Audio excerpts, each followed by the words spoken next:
ഞാൻ ഇന്ന് ചെയ്യാൻ പോകുന്നത് നെല്ലിക്ക അച്ചാറാണ്. അതിന് നെല്ലിക്ക ഞാനൊന്ന് പുഴുങ്ങി വെച്ചിട്ടുണ്ട്. ഇതുപോലെ പൊളന്ന് വരുന്ന വരെ നമ്മൾ അതിനൊന്ന് വേവിച്ചെടുക്കണം. ഇനി ഇതൊന്ന് അടത്തിയെടുത്തിട്ട് വരാം. ഞാൻ നുറുക്കി വെച്ചിട്ടുണ്ട്.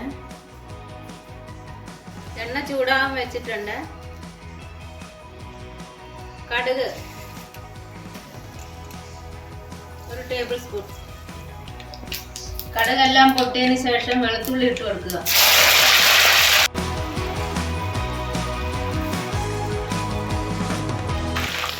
2 പിടിയോളം വെളുത്തുള്ളി എടുത്തിട്ടുണ്ട്. വെളുത്തുള്ളി നല്ലോണം മൂക്കുന്ന വരെ ഇളക്കിക്കൊണ്ടിരിക്കുക.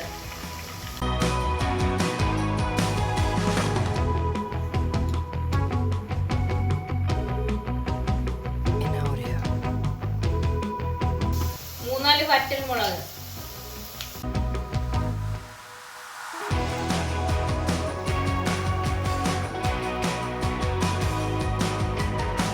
കറിവേപ്പില,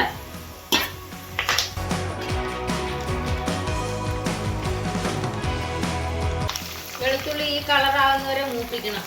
എന്നാലാണ് അച്ചാറിന് നല്ല ടേസ്റ്റ് കിട്ടുന്നത്.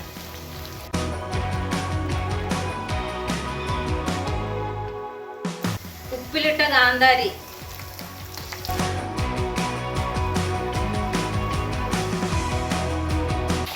തീ ഒന്ന് ഓഫ് ചെയ്തതിന് ശേഷം മുളക് പൊടി ഇടുക. 4 ടേബിൾ സ്പൂൺ.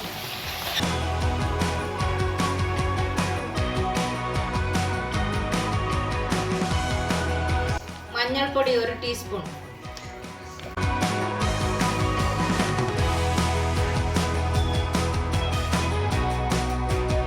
ഉലുവാപ്പൊടി 1/2 ടീസ്പൂൺ.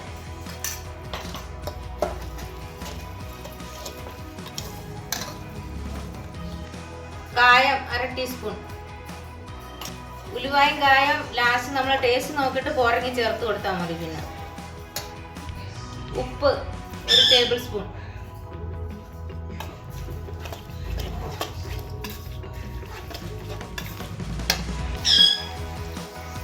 നെല്ലിക്ക 1.5 കിലോ ഉണ്ട്. കുരുവെല്ലാം കളഞ്ഞതിന് ശേഷം എടുത്തതാണ്.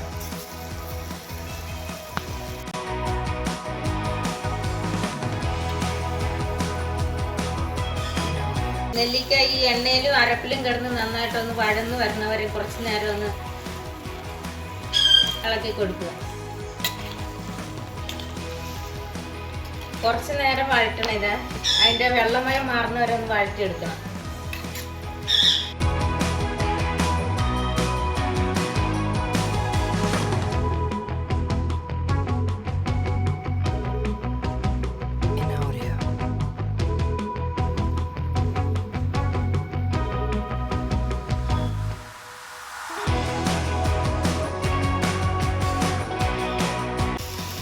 വെളുത്തുള്ളി നല്ലോണം ചേർക്കണം നെല്ലിക്ക അച്ചാറിന്.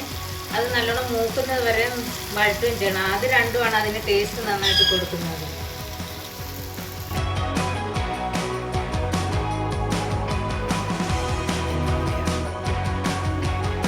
ഇത് നെല്ലിക്ക അച്ചാർ പുഴുങ്ങുന്ന വെള്ളം വേണമെങ്കിൽ ഇതിനകത്ത് ചേർക്കാം. വെള്ളം ഗ്രേവി വേണമെന്നുണ്ടെങ്കിൽ, അതല്ലാന്നുണ്ടെങ്കിൽ കുറേ നാൾ ഇരിക്കണമെന്നുണ്ടെങ്കിൽ ഇതിങ്ങനെയാണെങ്കിലും വെക്കാം. ഭരണിയിൽ തണുത്ത് കഴിഞ്ഞ് എടുത്ത് വെച്ച് കഴിഞ്ഞാൽ പൂക്കാതെ ഇരിക്കും.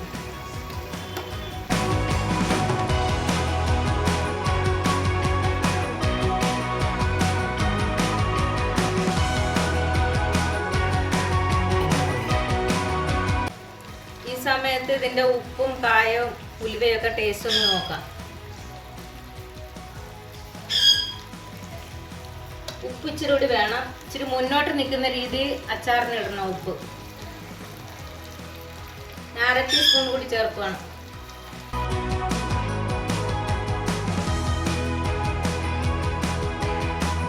നെല്ലിക്കയിലൊക്കെ ഉപ്പ് പിടിച്ച് വരുമ്പോഴേക്കും ചിലപ്പോൾ കുറഞ്ഞു പോകും. അതുകൊണ്ടാണ് ഇച്ചിരി മുന്നോട്ട് നിൽക്കുന്ന രീതിയിൽ ഇടുന്നത് ഉപ്പ്.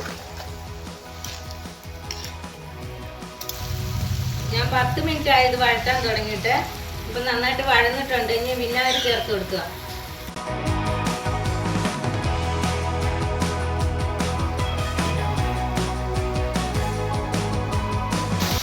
ഇതിൽ വെള്ളമൊന്നും ചേർത്തിട്ടില്ല, വിനാഗിരി മാത്രമേ ചേർത്തിട്ടുള്ളൂ. അപ്പോൾ ഇത് കുറച്ച് നാൾ ഇരിക്കുകയും ചെയ്യും നന്നായിട്ട്. എൻ്റെ ഈ വീഡിയോ ഇഷ്ടമെങ്കിൽ ലൈക്ക് ചെയ്യണേ. പുതിയതായിട്ട് കാണുന്നവർ സബ്സ്ക്രൈബ് ചെയ്യാൻ മറക്കരുത്. Thank you for watching.